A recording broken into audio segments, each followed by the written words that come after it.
পচে না, নবীদের লাশ গলে না।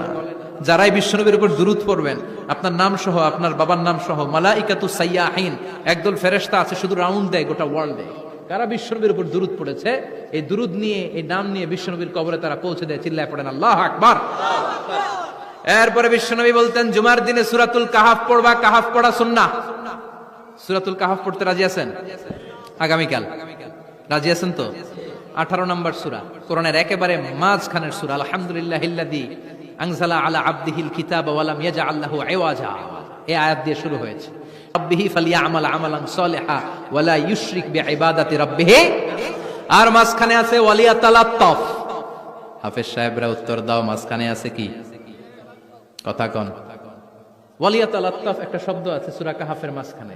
কোরআনের সব জায়গায় এক ফন্টে আয়াতগুলো লেখা, কিন্তু ওয়ালিয়াতালাত্তাফ মোটা করে লেখা আছে না?